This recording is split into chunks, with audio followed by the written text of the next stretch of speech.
Looking back at some of the videos I've had over the past couple of years, we've had topics such as how to stop living paycheck to paycheck, how to live beneath your means, how to be less materialistic, and even more recently, what to do if you're feeling financially behind. But one thing that I mentioned in many of those videos had to do with not comparing yourself to others, because that can sometimes lead to bad financial decisions.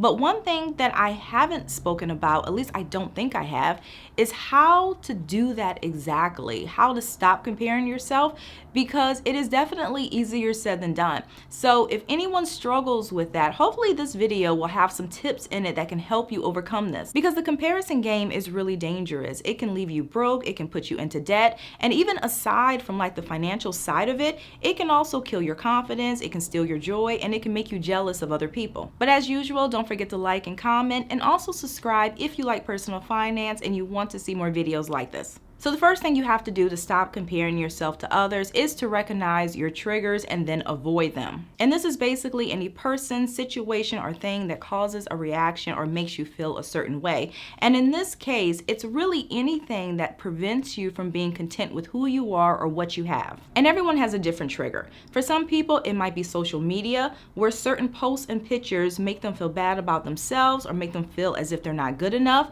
And if so, they really have to do what's best for their peace of mind and limit exposure to this content. Or for you, it might be something different. Maybe watching HGTV is too much of a reminder of what you don't have, or maybe there are certain people in your life who love to boast or brag, and if that is the case, putting some distance between you and them might help. Now, granted, I do realize that that is a little bit harder, but one thing that might help you feel a little less guilty about distancing yourself from certain people is to realize that when someone constantly rubs things in your face, and you're pretty sure it's intentional, because that does happen, what they're actually trying to do is make you feel inferior. So don't feel bad if you have to limit contact or if you have to change the subject whenever they constantly focus the conversation on themselves. It also helps to stop using the word should. A big problem with comparing ourselves to others is that we're constantly focusing on what we don't have, and not just financially, but even with regard to certain qualities or skills. And we start using language like, I'm the same age as this person, I should be where they are, or I should be more like her, or even I should be further along in my career. And using the word should to describe how we feel might seem innocent, but what's really interesting is that when you look up the definition of this word, it's often used to indicate obligation, duty, or correctness, typically when criticizing someone's actions. So it can actually have a negative meaning, and in this case, it's you criticizing your own actions. So when you speak about yourself, try and be more aware of when you start using the word should too much, and then flip the speech into something more positive. So instead of saying, I should own a house by now like everyone else my age, remove should from your speech and change it to, I want to buy a house, or it's important for me to buy a house. You can also consider what you would say to a friend. When we compare ourselves to others, what we're basically telling ourselves is that we're not good enough, and we're putting the other person on a pedestal, and we then become our own worst critic. But one thing to remember is that when we do this,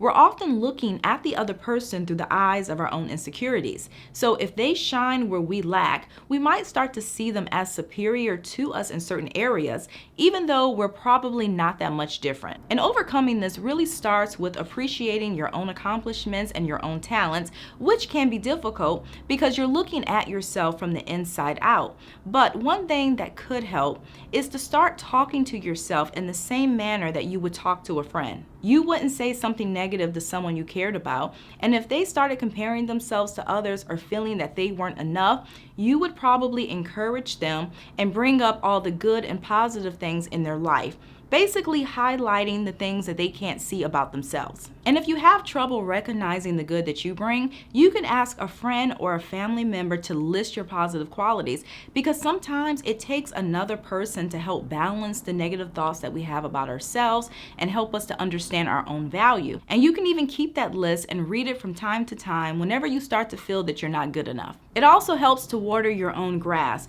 Now, we've all heard the expression that the grass is greener on the other side, which basically means that another person's circumstances appear more desirable than our own, and we feel that they have it better than us. And to help you overcome this thought pattern, I recently read something that hit it on the nail. Basically, you can't grow and nurture your own grass when you're busy focusing on your neighbors. And that is so true because when you think about it, when you try and nurture or grow anything, that will take time, planning, and energy. And our brain can only focus on one thing at a time. So if you are spending so much of your mental strength and devoting so much of your thought to worrying about somebody else, you're not going to get very far when it comes to improving yourself. So instead of worrying about others, focus that same mental strength on getting to where you want to be. And it might also help to shift the focus from comparison to inspiration and make the other person your ally. You can ask them questions, you can get advice, and then use the information that they give you to become a better version of yourself. Also, if you're going to be in competition with anyone, be in competition with yourself. From this moment forward, strive to be better than you were 5 years ago, last year, or even last month. Think about where you are today and where you hope to be in the future, whether you want to improve your health, your personality, achieve financial stability, or advance your career. And one great thing about being in competition with yourself is that you're able to define what success is. And once you get to this point, it doesn't really matter what anybody else does. It also helps to remind yourself that money doesn't buy happiness. Now, comparing ourselves with others is not always about money. You might even compare yourself with someone who you feel is more outgoing or someone who has more talent. But quite often when people make comparisons, they are looking at what another person has materially, whether it's a bigger house, a nicer car, or they're taking nicer vacations. And the reason is because a lot of people still make the mistake of using tangible items as a measure of success and happiness. So even if they don't realize it, they might subconsciously believe that they would be happier if they had this person's job or their lifestyle. And I've said this before in previous videos, but happiness, it's not tangible. You can't buy it. Now, if you finally get something that you've wanted for a while, yes, you will be happy in that moment. But that type of happiness does not last. And at one point, we've all probably known people who had a lot materially, yet they still weren't happy. The same way talking to a friend can help balance negative thoughts that we have about ourselves, practicing gratitude can help us be happy even if we don't have everything that we want. And gratitude is about acknowledging the good things in your life at the moment. And this is really helpful because you're forced to focus on your strengths and your achievements. And when you start understanding your own value, you're less likely to feel jealous and insecure. So that's all that I have for you guys today. I really hope that you enjoyed this video. And if you did, please give me a thumbs up. And if you haven't already, definitely consider subscribing. I talk a lot about money topics. So if you like videos like this, I do post every weekend and sometimes during the week. Thank you again for watching, and I'll see you in a few days.